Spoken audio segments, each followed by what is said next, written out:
Goeiemôre. Die wêreld gaan daar 'n baie beter plek wees as elkeen in sy baan bly. Ek doen nou die dag aankope vir die braaibroodjie fees en uit die bloute toe ek 'n pakkie petersilie wil koop, stap 'n vrou voor my in en sê vir my, "Why do you buy parsley? Why don't you plant it yourself? It's way cheaper." Ek was redelik stom geslaan want ek moet nog tomaties en eie koop, moet ek dit ook self plant. Dit gaan ook goedkoper wees. Ek moet kaas koop, moet ek 'n koei koop en die melk laat kaas word. En ek dog by myself, vrou, bly in jou baan. Jy weet nie wie ek is nie. Die wêreld gaan regtig 'n beter plek wees as ons in ons bane bly. En Jesus gee in Handelinge 1 vers 1 tot 8 kort voor sy hemelvaart. Laaste gesprek met sy disippels. 3 bane waarin die gelowige moet beweeg. Die eerste is, wag op die Heilige Gees. Wag op die krag van die Heilige Gees. Wag op die leiding van die Heilige Gees voor jy 'n groot besluit te neem. Weet jy vriende, en dit sal so goed wees as ek en jy wag op die Heilige Gees. Die Heilige Gees ken in ons groot besluite, in ons lewe, in ons keuses. Die wêreld gaan 'n beter plek wees as ek en jy voor ons 'n SMS of 'n e-pos stuur.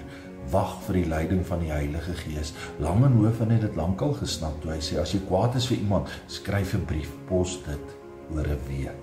Wag op die Heilige Gees. Dis die eerste baan waarin ek en jy as gelowige moet beweeg. Maar daar's ook 'n tweede baan. En dit is, hou jou by jou eie sake. Die disippels wil by Jesus weet, gaan hy nou sy nuwe koninkryk vestig? En Jesus stop hulle net daar en sê, bly in julle baan. Julle moet wag op die Heilige Gees. Julle het werk om te gaan doen. Moenie inmeng by God se sake nie. Hou jou neus uit my Vader se sake. Vader het die skepping in sy hande. Hy het sy koninkryk in sy hande. Bly in jou baan. Maar daar's ook 'n derde baan, buiten verwag op die Heilige Gees en bly in jou baan. Gaan getuig, gaan wees my getuies in Judea, in Jerusalem, Judea, Samaria, tot aan die uithoeke van die wêreld.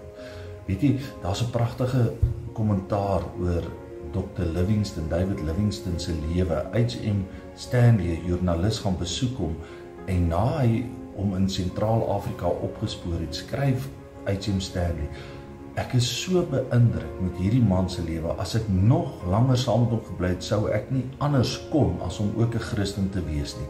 En hy het nie eers een keer met my daaroor gepraat nie. Sy lewe was onweerstaanbaar. Mag ek en jy in hierdie geloofsbane beweeg, waar ons wag op die Heilige Gees, ons in ons bane bly en ons op so 'n manier getuig dat ons lewe onweerstaanbaar is vir ander mense wat na ons kyk. Bly in jou baan.